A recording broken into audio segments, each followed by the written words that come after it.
Do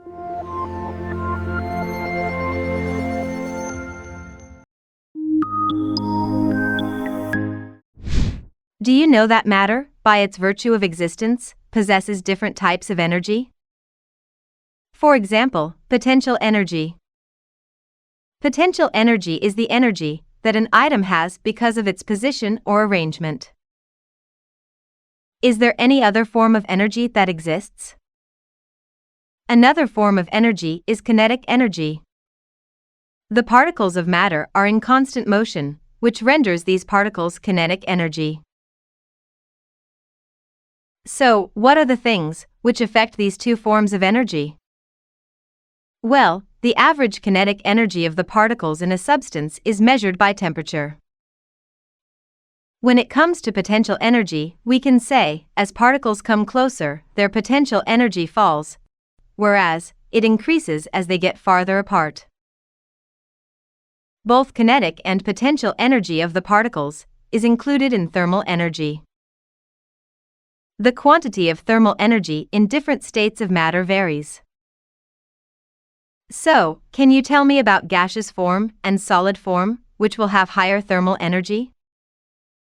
The particles in the gaseous state move more quickly and are further apart than those in the solid state. Thus, these particles have higher kinetic and potential energy than solid-state particles. This indicates that the substance's thermal energy in the gaseous state is larger than its thermal energy in the solid state. Now, as we know what thermal energy is, let us see the different ways by which we can influence the state of matter using thermal energy. One important thing which we need to remember here is that, in order to change the state of matter, we have to either supply or withdraw thermal energy from the matter. So, can you give me a common example for the same? One example is a pot of water heated on a stove. Remember that, when any substance is heated, thermal energy flows into it. Similarly, thermal energy is dissipated from water as it cools to form ice. Now, let us see what happens to potential and kinetic energies when thermal energy is supplied to a solid in order to change its state of matter. Can you tell me what happens when a substance is heated?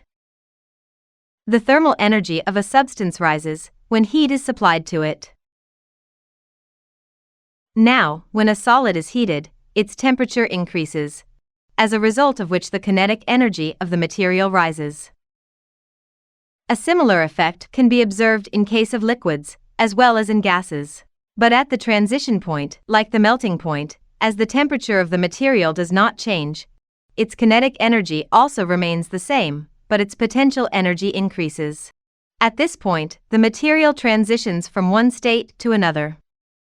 The same effect is observed at the boiling point. So, we can say, depending on the temperature change when heat is supplied, the thermal energy increases by either increasing the kinetic or potential energy of the substance. And the reverse is also equally true.